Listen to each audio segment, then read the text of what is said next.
Isang mapagpala at magandang araw po ng Martes sa inyong lahat. Martes po ngayon sa panahon ng mga mahal na araw kung kaya't Martes Santo.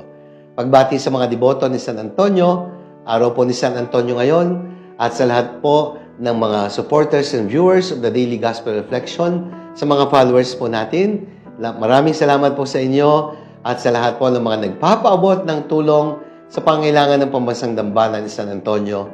Kami po ay lubos na nagpapasalamat. Welcome sa ating Daily Gospel Reflection.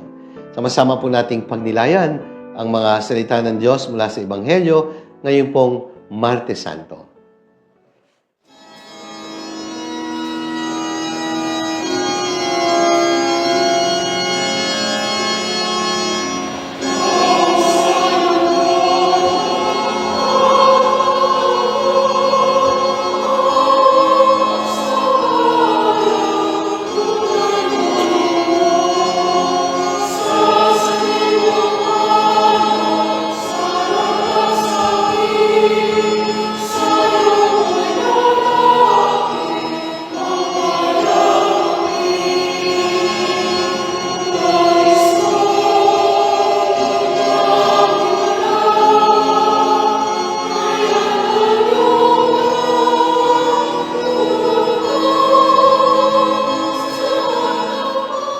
Ngayon pong Martes Santo sa taong ito, pagninilayan natin ang mabuting balita ayon kay San Juan.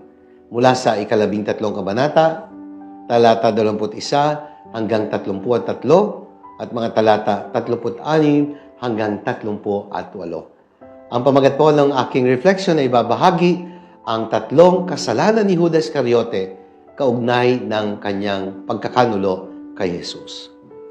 Sa haba na ng panahon, halos 2,000 taon na nakararaan. Magpahanggang ngayon, hindi pa rin nakakalimutan ng lahat ang kasalanan na ginawa ni Judas Iscariote laban sa ating Panginoong Hesus. Siyempre, ano ba yon? The sin of betrayal. Ang kasalanan ng pagkakanulo. Pero halos lahat yata ng kasalanan lagi nating idinidikit, iniuugnay kay Judas Iscariote na para bang ang lahat na nagkakasala ay nagiging Judas Iscariote sa ating paningin at paniniwala. Asawang nangaliwa, di nga ba't Judas kung ituring? Nagsinungaling, nagiging Judas pa rin. Lapastangan sa mga magulang, mga Judas na anak. Palamura, corrupt na government official, nang iwan ng kaibigan at asawa, nanloko sa negosyo, sumira sa pangako. Tinulungan mo pero nagawa pang nakawan ka. O di ba, Judas ang tawag natin sa kanila. Where in fact, si Judas naman ay ipinagkanulo ang Panginoong Hesus. Nawalan siya ng pag-asa at pagtitiwala na siya ay mapapatawad pa. Pinakamalaking kasalanan ni Judas Iscariote, yung sin of despair. Kaya siya ay nagpatiwakal. Sayang, may pag-asa pa naman. Humingi lang ng tawad at patatawarin. Si Pedro man ay nagkamali. Itinatuwa niya si Jesus ng 3 beses. Subalit, nabigyan ng pagkakataon upang makapagsimulang muli. Yet the question is, what could have possibly led Judas Iscariot to his betrayal of Jesus? Ano kaya ang mga posibleng dahilan?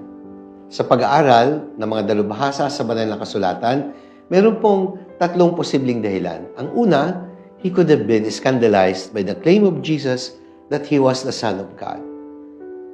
Sa ordinaryong Hudyo, hindi po madaling tanggapin ang sinasabi ni Jesus, lalo na sa mata ng mga relihiyosong leader ng mga panahong iyon, katulad ng mga Pariseo, mga Eskriba, mga matatanda ng bayan. Kaya mahirap para sa kanila na tanggaping totoo ang sinasabi ni Jesus. Oo, nagpagaling siya ng maraming may sakit.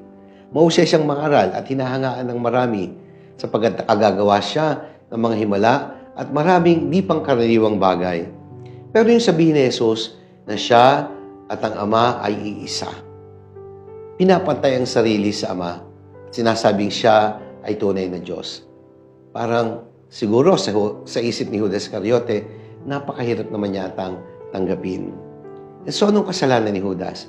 Thinking the way that man thinks. Yung iniisip ng marami, siya rin ang iniisip ni Judas Iscariote. Pero sabi nga, his thoughts are not our thoughts, and his ways are not our ways. Ang iniisip ni Judas ay ayon sa iniisip ng tao at hindi ayon sa iniisip ng Diyos. The way that he thinks is possibly the same with the way that the adversaries of Jesus are thinking. At yun naman po ang common sa mga Hudyo nung panahong iyon. He only believes in what his mind can understand. He lives by pure reason and not by true faith and love. Like the detractors of Jesus, Judas possibly does not believe in the divinity of Jesus. Pangalawa, Judas Iscariot might have thought that by betraying Jesus, Jesus would eventually incite people to rebellion. Manlalaban siya, magpupumiglas. And people would see a sign, ayan, lumalaban na ang leader natin. Simulan na ng himagsikan, lalaban na tayo. Kaso, hindi naman ganun po ang nangyari. Kaya, na-disappoint si Judas Iscariote. Ito ang malimit din nating pagkakamali. Iniisip natin na yung alam natin ang solusyon. Iniisip natin na yung iniisip natin ang siyang tama at ang tamang paraan para bigyan ng solusyon ang mahirap na suliranin sa buhay. Ganyan ang tao sa maraming pagkakataon. And so, what is the sin of Judas? The sin of finding solution in the way that is against the plan of God. At ang pangatlo, Judas was eaten up by greed and the love of money. Yun pong isa sa malinaw na dahilan. Siya po ay kinain ng kanyang attachment sa mga material na bagay katulad ng salapi. Di ba? Kaya pinagpalit niya ang Panginoon sa halagang 30 salaping pilak. The love of money brought out the worst in Judas Iscariot. Kaya yung sobrang pagpapahalaga sa material na bagay at iba pang uri ng makamundong kayamanan ay maaaring maging dahilan sa ating pagkabulag.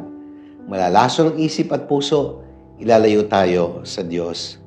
And so the story of Judas Iscariot goes on and on and on, even up to this time in our present age, in the lives of many people whose lives have been eaten up by too much attachment to worldly things and possessions. Kaya ano po sa huli ang tatlong mahalagang aral? Una, God's thoughts are not our thoughts. Discern and discover the ways, the thoughts, and the plans of God for us. Because God works always according to His ways.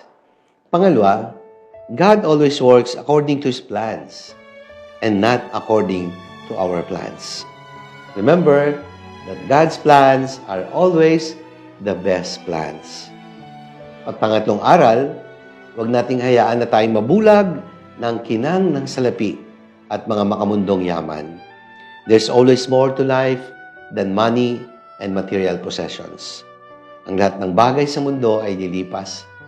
Subalit ang Diyos, ang ating tunay na yaman, kailanman ay hindi magwawakas. Manalangin tayo. Ama naming makapangyarihan, ilayo mo po kami sa tukso ng labis sa pagpapahalaga sa mga makamundong yaman na alam naming lilipas din naman. Tulungan po kaming kumapit sa iyo ang pinakamahalaga naming yaman sapagkat ikaw lamang at tanging ikaw lamang ang makapagdadala sa amin sa langit na tunay naming tahanan. Amen. Maraming salamat po, mga minamahal kong kapatid. Sana po ay inyo nagustuhan at nakatulong ang ating pagdinilay sa araw na ito. Kung inyo pong nagustuhan at nakatulong, i-like po ninyo at i-share, ibahagi natin ang mensahe ng salita ng Diyos sa ating mga kakilala, mga kaibigan at mga mahal sa buhay. Let us always fill the world with the message and power of God's words. Maraming salamat po sa inyong pagtangkilik. Pagpalain tayong lahat ng mga pangyarihan Diyos, Ama at ng Anak ng Espiritu Santo. Amen.